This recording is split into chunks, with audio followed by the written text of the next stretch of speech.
Banana shake from Checkers. It's delicious. How's it going, everybody? Texas Man here. Hope you're having a fantastic day. If you guys could, please give this video a thumbs up if you guys do enjoy it. Subscribe, of course, if you guys have not already. Also, doing the biggest favor of all, make sure you guys hit the bell notification button so you guys don't miss out on future videos or streams on Twitch at Douglas447.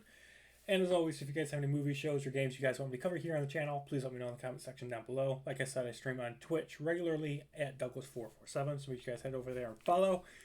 And we're going to be continuing and concluding the Aladdin trilogy of animated Disney films. If you guys have missed out on anything Disney classic related, I do have a playlist out there so you guys can watch things such as, like, Pocahontas, Cinderella, things of that nature.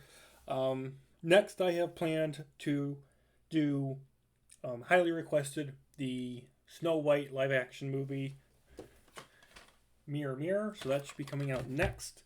I'm also planning on doing the Lion King 1.5, and Lion King 2. I'm also planning on doing the original Total Recall with Arnold Schwarzenegger and Disney's Pinocchio. So look forward to those videos. Those should be coming out next up very soon. Look forward to those. Aladdin 3, aka Aladdin and the King of Thieves, came out in 1996. It's about 80 minutes long. And this film, it is a gigantic jumble mess. Some of it works, some of it doesn't. I will say that I do think it offers a satisfying conclusion to the Aladdin story that the first Disney I think it did a good job concluding the Disney Aladdin animated film that started off this trilogy. There is, however, a bunch of things that happen in the movie that just make me scratch my head. I'm like, why is this in here? It's like they were really trying to come up with an original plot for this film, but I feel as if, though, for whatever reason, they struggled. There's just a lot of Easter eggs and references. I mean, they've got a sand reference joke towards Star Wars. There's a Tinkerbell reference towards the Peter Pan movies. There's the bunny from Alice in Wonderland reference Easter egg in here. There's a lot in here, and I'm just like, it got to a point I'm like, can we get back to the Aladdin story? Robin Williams does return as the voice of Genie after the breach of agreement for Aladdin 2. The Return of Jafar was revolved. Plus, Disney gave him $1 million salary, so yeah.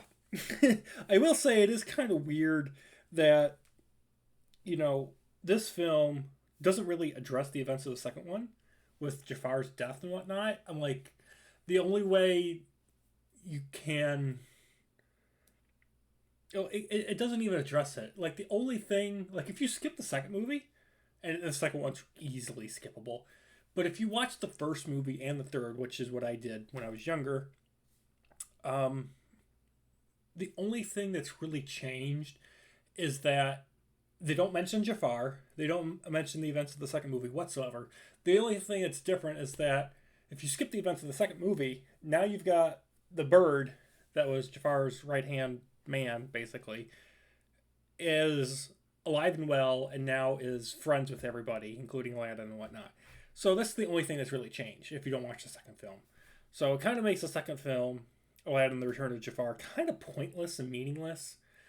So, yeah, if you're expecting them to hey, this is after the events of the second film, it is, but they kind of chronologically want to ignore it. Probably because Robin Williams didn't voice the genie in there, and there was a bunch of debacle problems.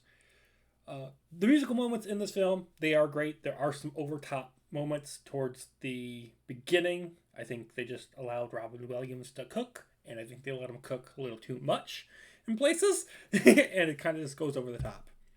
I do feel that this film is more personal. It focuses a lot more on Aladdin and Jasmine, and it's focusing finally on Aladdin and Jasmine getting married.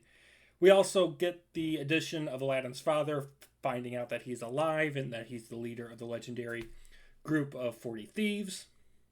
So I was happy that it felt like, while it was keeping in tone with the themes and ideas and the uplifting messaging of the first film and the second film as well, this one keeps in line with that spirit, that hope, that love, fun, and family-friendly entertainment this film has all of that as well. The plot device of the Oracle of this one question with one answer thing reminds me a lot of Percy Jackson and the Olympians.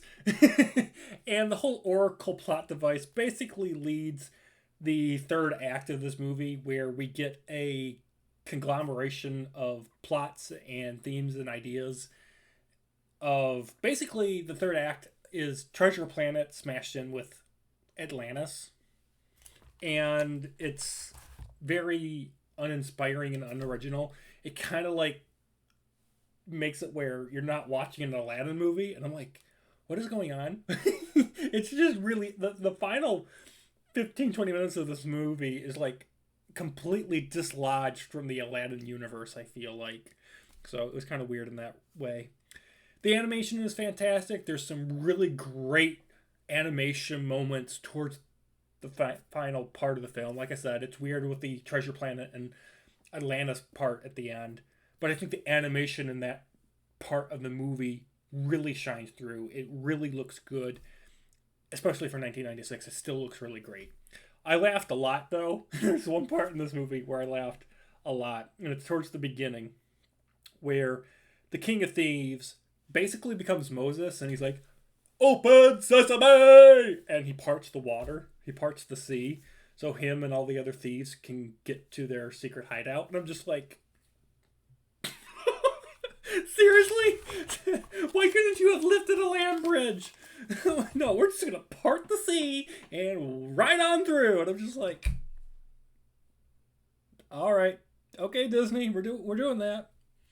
Overall, guys, Aladdin and the King of Thieves from 1996. I think it's a fantastic conclusion to the Aladdin story that the original started, and I highly encourage you guys to check it out. You will not be disappointed. Like I said, it's clean, fun, family entertainment. Doesn't have any of the message in it, and you will enjoy it. Obviously, you can get it on DVD and Blu-ray, and if you guys do have Disney Plus, you can watch it via that subscription service.